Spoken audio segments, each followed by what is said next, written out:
Good morning बच्चों। आज हम लोग कक्षा 10वीं के पाठ संख्या 4 तोड़ती पत्थर पढ़ेंगे, जो कि एक कविता है। इस कविता को लिखा है सूर्यकांत त्रिपाठी निराला जी ने। तो इस कविता को पढ़ने से पहले मैं कवि के बारे में कुछ बताना चाहता हूँ कि उनका जन्म कब और कहाँ हुआ था, वे किस काल के कवि माने जाते हैं, उनकी प्रमुख काव्य कृतियाँ और जो उनकी पढ़ाई लिखाई, ये सारे मैं बताना चाहूँगा। तो चलिए बच्चों, हम लोग कवि के बारे में जानते हैं। जैसे कि सूर्यकांत त्रिपाठी निराला जी का जन्म बंगाल के मेदिनीपुर जिले के महिसादल में सन 1896 में हुआ था। उनके पिता पंडित राम सहाय त्रिपाठी एक सामान्य कर्मचारी थे।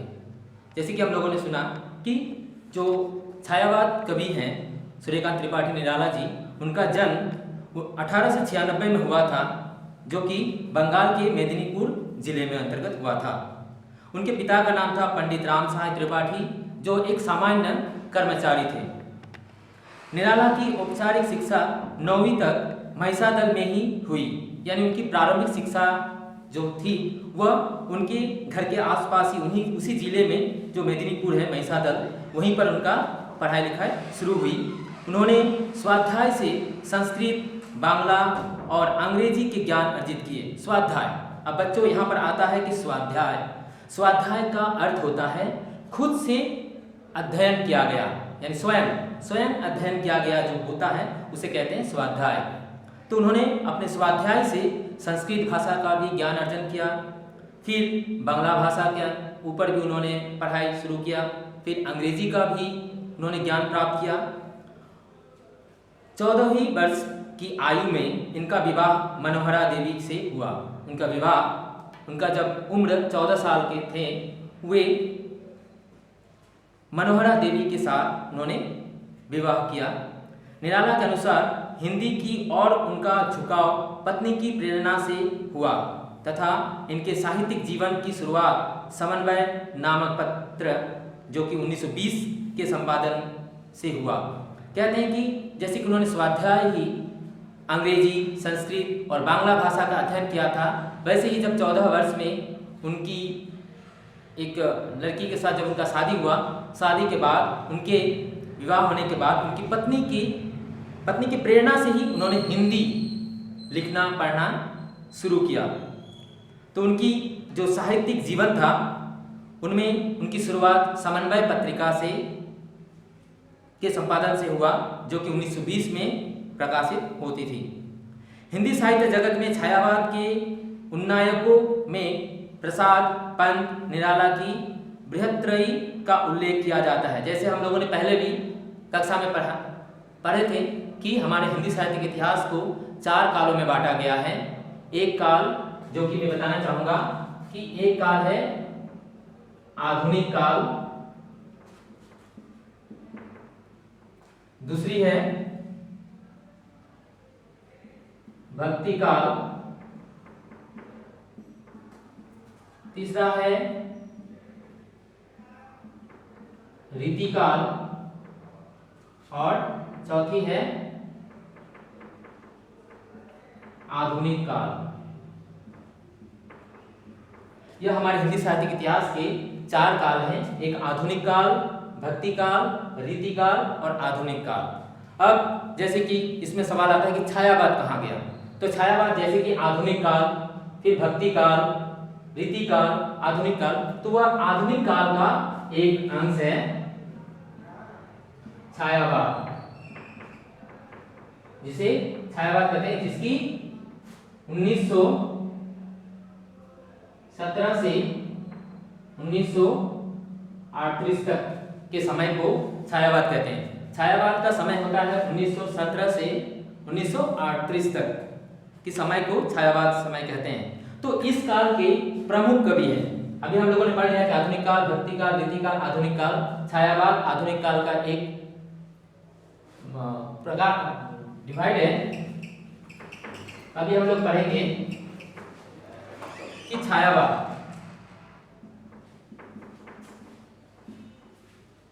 छायावाद का समय। इस समय में 4 प्रमुख कवि हैं।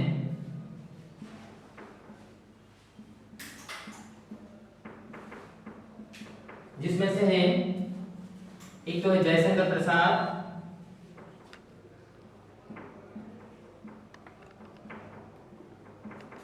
सुमित्रा नंदन पंत,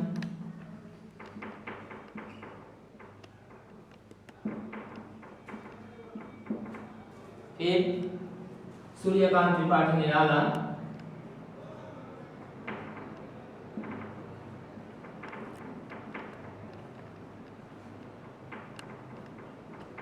और है महादेवी वर्मा।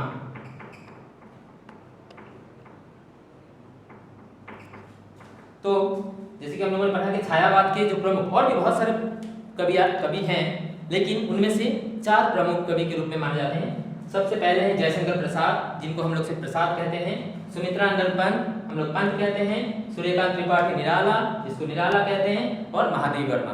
अगर संक्षिप्त रूप में हम लोग कहें कि छायावाद के प्रमुख 4 कवि हैं, जिसमें से प्रसाद, पंत, निराला और महादेवी वर्मा।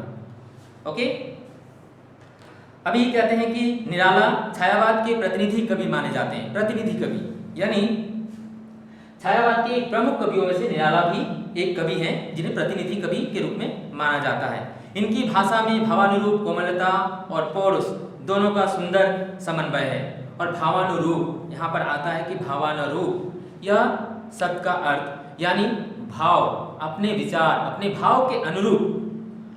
कोमलता, पौरुष का सुंदर समन्वय है। उनकी भाषा में जहाँ एक और संस्कृत की समास प्रधान शब्दावली की प्रचुरता दिखाई पड़ती है, वहीं दूसरी ओर सरल और व्यवहारिक शब्दावली भी परिलक्षित होती है। जैसे कि वह सबसे पहले संस्कृत पढ़े थे, इसलिए उनके जितने सारे कविता हैं उनमें संस्कृत का कुछ शब्द आ जाते हैं।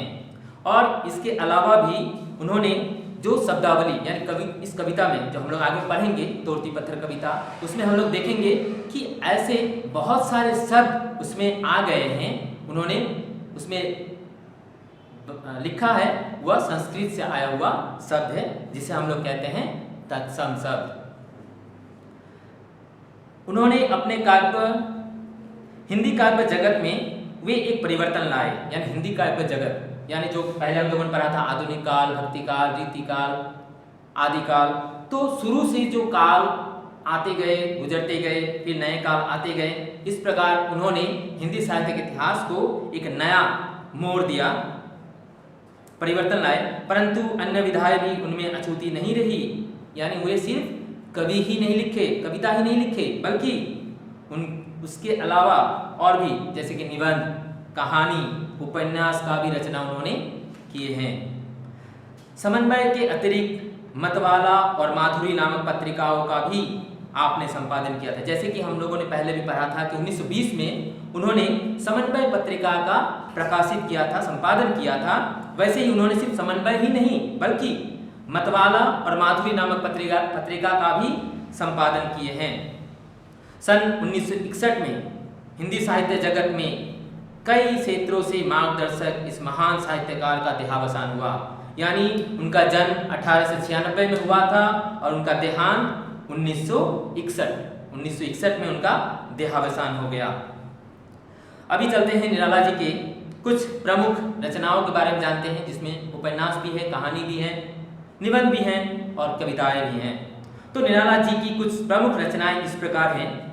जैसे कि कविता में है अनामिका, अनामिका के 2 भाग हैं, परिमल, गीतिका, तुलसीदास, कुकुरमुत्ता, अनिमा, नए पत्ते, बेला, अर्चना, आराधना, गीत गुंज, संध्या काकली।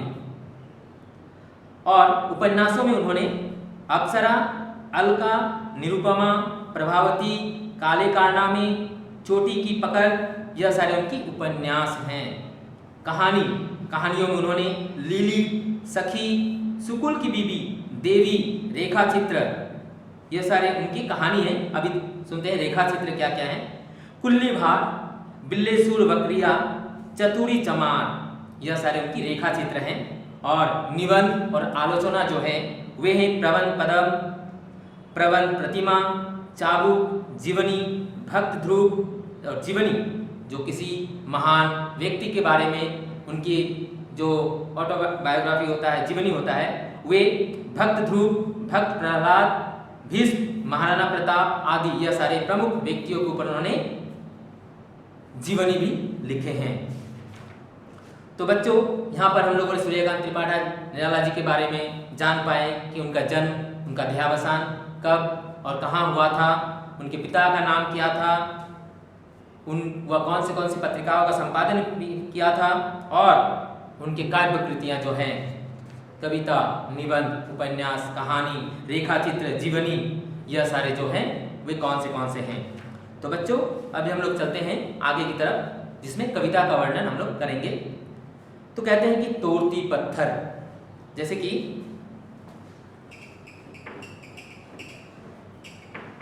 यह जो पाठ है तोड़ती पत्थर, तोड़ती शब्द से हम लोग क्या समझते हैं? तोड़ना। किसी एक चीज को जब हम लोग तोड़ते हैं तो उसे कहते हैं तोड़ना। किसे तोड़ना? पत्थर, है ना, पत्थर को तोड़ना। वह तोड़ती पत्थर, देखा उसे मैंने इलाहाबाद के पथ पर। वह तोड़ती पत्थर, यहाँ पर कवि निराला जी ने कह रहे हैं कि वह तोड़ती पत्थर, वह का मतलब कोई एक व्यक्ति, वो चाहे पुरुष भी हो सकती है या स्त्री भी हो सकती है। तो वह तोड़ती पत्थर, यहाँ पर कहा गया है कि एक व्यक्ति एक पत्थर को तोड़ रही है। देखा उसे मैंने इलाहाबाद के पथ पर। लेखक ने उन्हें कहाँ देखा? कवि ने उन्हें कहाँ देखा? इलाहाबाद। सवाल भी आ सकते हैं कि कवि ने, वह व्यक्ति या युवती हो सकती है या युवक भी हो सकता है, उसे कहाँ देखा था पत्थर तोड़ते हुए? तो यह सवाल का उत्तर है इलाहाबाद के पथ पर। देखा उसे मैंने इलाहाबाद के पथ पर, वह तोड़ती पत्थर। जब कवि ने देखा इलाहाबाद के पथ पर कि एक व्यक्ति वहां पर पत्थर तोड़ रहा है, और इलाहाबाद के पथ पर कोई न छायादार पैर, वह जिसके तले बैठी हुई शिकार, सामदन भर बंधा यौवन, नत नयन प्रिय कर्म रत्मन, गुरु हथौड़ा हाथ करती बार बार प्रहार, सामने तरु मालिका अट्टालिका प्रकार।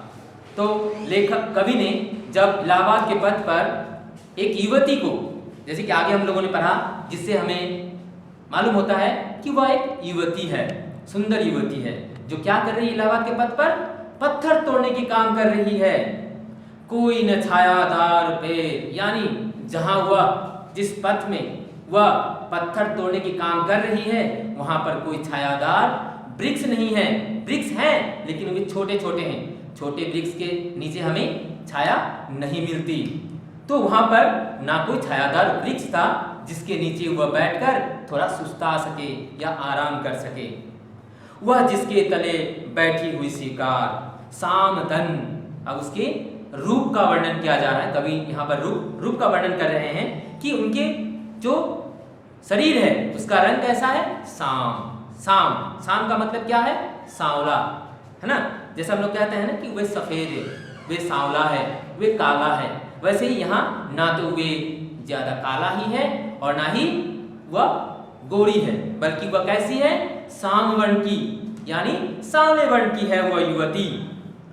साम तन यानी शरीर, भर बंधा यौवन यानी सांवले रंग की वह सुंदर युवती, यानी एकदम सांवले रंग की बहुत ही सुंदर युवती जो पत्थर तोड़ने की काम कर रही है। नत नयन, नत यानी झुका हुआ, और नयन का अर्थ आंख। अगर कभी कभी सवाल में आ जाते हैं कि नयन के पर्यायवाची शब्द लिखो 2 या 3, तो नयन का पर्यायवाची शब्द क्या होगा? आंख, नेत्र या लोचन। तो यहाँ नत नयन यानी इनकी उस युवती की जो आंखें हैं वह झुकी हुई है नीचे की तरफ। प्रिय कर्म रतमन, वे अपने कर्म में कौन सी कर्म कर रही है? वह पत्थर तोड़ने की काम। तो प्रिय कर्म रतमन यानी वह पत्थर तोड़ने के काम में अपने मन को लगाए, एक निष्ठ भाव से वह पत्थर तोड़ने का ही काम कर रही है, अपने काम में लीन है। गुरु हथौड़ा हाथ, यहां पर एक शब्द आता है गुरु। हाँ, गुरु से हम लोग, बहुत सारे बच्चे हैं जो गुरु का अर्थ क्या बताएंगे? अध्यापक, है ना, अध्यापक या शिक्षक। परंतु यहां पर यह गुरु का अर्थ कुछ अलग ही दर्शाता है। इस गुरु का अर्थ होता है भारी, भारी, वजनदार, है ना। तो गुरु का यहाँ अर्थ शिक्षक या अध्यापक नहीं है, बल्कि यहाँ गुरु का अर्थ है भारी, बड़ा, भारी। गुरु हथौड़ा हाथ करती बार बार प्रहार। वे हाथ में, अपने हाथों में एक हथौड़ा जो लोहे का होता है, काफी बड़ा, वजनदार, भारी हथौड़ा वह लेकर क्या कर रही है? पत्थर पर बार बार प्रहार कर रही है, उस पर मार रही है। क्या करने के लिए? उसे टुकड़े टुकड़े करने के लिए। सामने तरु मालिका अट्टालिका प्रकार। सामने जहां वह इलाहाबाद के पथ में जो पत्थर तोड़ने की काम कर रही है, वहां सामने ही बहुत सारे तरु मालिका, तरु का मतलब वृक्ष, है ना, वृक्ष।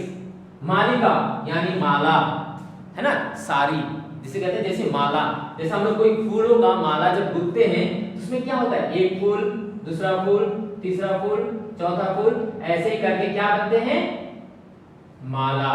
यानी एक सिस्टमेटिक, यानी एकदम एक से एक लगा हुआ पंक्ति में हुए माला बनाए जाते हैं।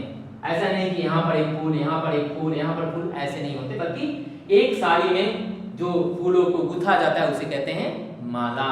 वैसे ही वृक्ष, तरु मालिका, यानी वृक्ष के पूरा बगीचा लगा हुआ है, यानी रास्ते हैं, रास्ते के साइड में हम लोग देखते हैं कि क्या रहते हैं? वृक्ष रहते हैं। तो ये वृक्ष के माला के समान एक लाइन होकर सारीबद्ध रूप में दिखाई देते हैं। और अट्टालिका, अट्टालिका का अर्थ क्या है? अट्टालिका, अट्टालिका का अर्थ है मकान या महल, घर। यानी देखते हैं हम लोग 10 तल्ला इमारत जो होते हैं, बहुत ही बड़े बड़े इमारत होते हैं, ऊंचा या बरमंजिला भवन। तो अट्टालिका है प्राकार, जिसके भवन यानी जो मकान होते हैं, जो बिल्डिंग्स होते हैं, उनके क्या होते हैं? चारों तरफ बाउंड्री होते हैं ना, उसे कहते हैं प्राकार या चार दीवारी, यानी चारों तरफ बाउंड्रीज होते हैं और उसके मिडिल में क्या बनते हैं? घर।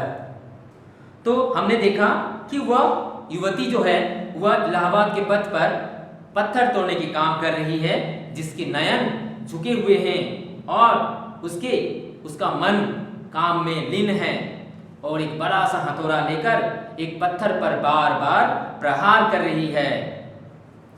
चल रही थी धूप गर्मियों के दिन, दिवा का तमतमाता रूप, उठी झुलसाती हुई लू, रुई ज्यों जलती हुई भूख, गर्द चिनगी छा गई प्राय हुई दोपहर।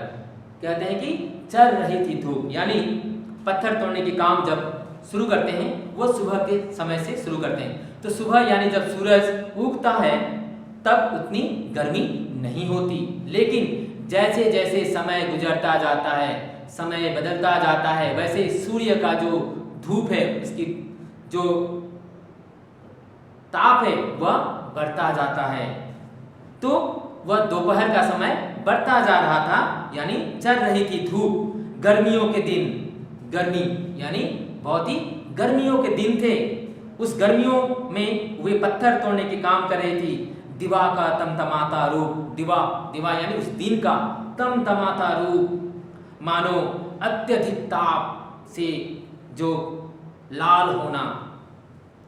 तमतमाता रूप, उठी झुलसाती हुई लू, यानी जो जैसे हम लोग देखते हैं राजस्थान में जो रेत का पूरा, जहां दूर तक हमारी नजर जाती है वहां तक हमें रेत ही रेत दिखाई देते हैं।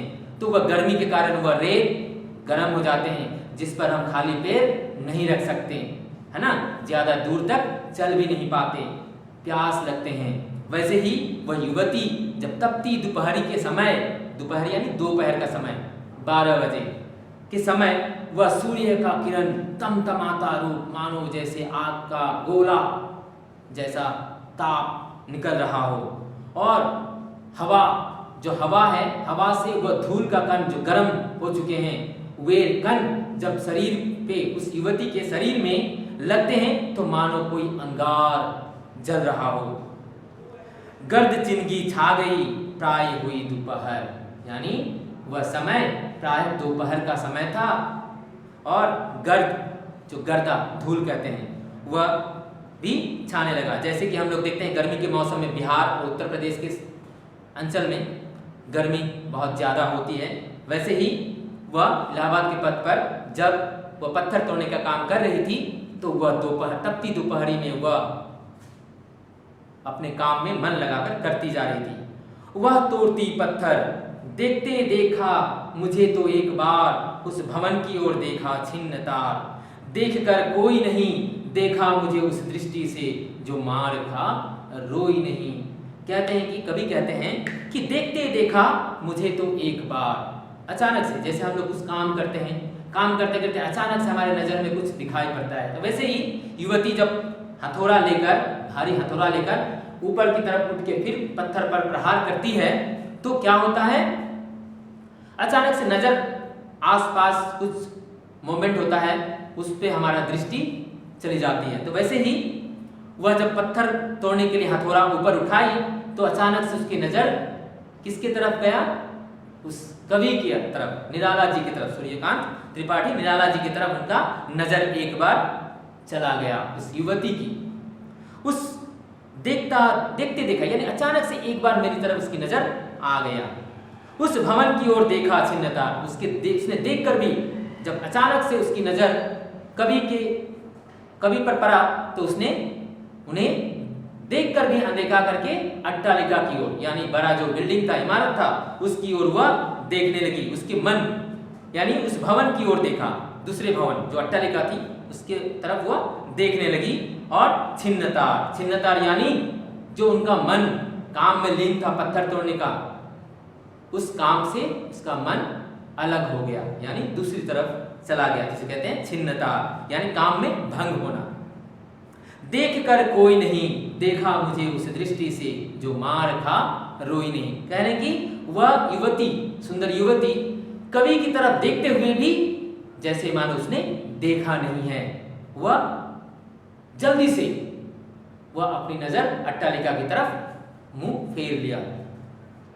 जैसे मानो किसी को अगर बहुत पीटा जाए, उसे दर्द होता है ना, लेकिन जो मार खाता है वह अपने कष्ट को प्रकट ना करे, जैसे मानो उसे कुछ हुआ ही नहीं हो, जो मार खाकर रोए नहीं, यानी मार खाकर वह अपने कष्ट को प्रकट न करे।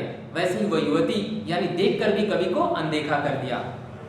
सजा सहज सितार सुनी मैंने वह नहीं, जो थी सुनी झनकार, एक क्षण के बाद वह कांपी सुघर, ढुलक माथे से गिरे सीकर, लीन होते कर्म में फिर जीव कहाँ, मैं तोड़ती पत्थर। कवि कह रहे हैं कि इससे पहले उन्होंने कभी ऐसी ध्वनि नहीं सुना था, यानी सजा सहज सितार, यानी कवि के मन में एक राग, सितार मीन्स एक तरह के वाद्य यंत्र, जिसे हम लोग कहते हैं गिटार, ऐसी एक ध्वनि उनके मन में गूंजा। सजा सहज सितार सुनी मैंने वह नहीं, जो थी झनकार, यानी इससे पहले कवि ने कभी यह झनकार सुना नहीं था।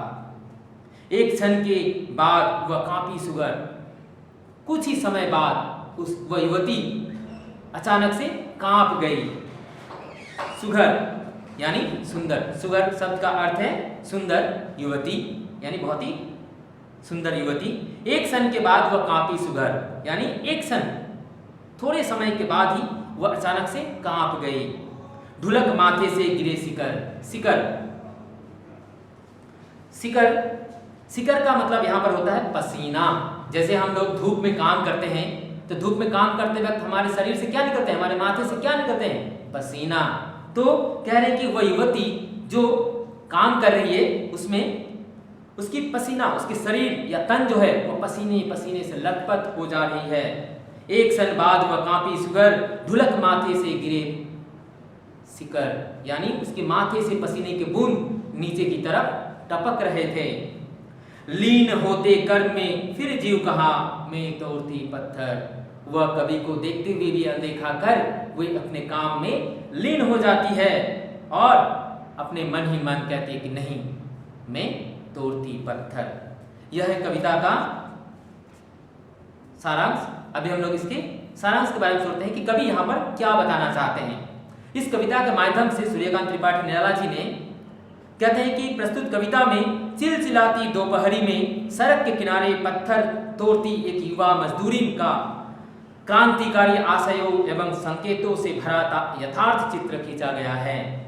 शरीर को झुलसा देने वाली तपती धूप में भी जब कुशल से कुशल एवं हष्टपुष्ट मजदूर भी हथियार डाल देते हैं, एक स्त्री का हथौड़ा लेकर पत्थरों से लड़ना पाठक का मन में झंकृत कर देता है। यानी अच्छे जो खाते पीते घर के लोग भी जो हष्टपुष्ट होते हैं वह भी जब धूप में काम करते हैं तो वह थक कर वे अपने हथियार डाल देते हैं, यानी हार मान जाते हैं। लेकिन यह युवती जो है, कभी कहते हैं कि यह युवती किस अवस्था से वह गुजर रही है उसका दर्शन हमें यहाँ पर कराते हैं कवि, कि लोग तपती धूप में भी जब मजबूरी हो, जरूरत हो तो लोग धूप, पानी, बरखा या तूफान नहीं देखते, वे बस अपने कर्म में लीन रहते हैं।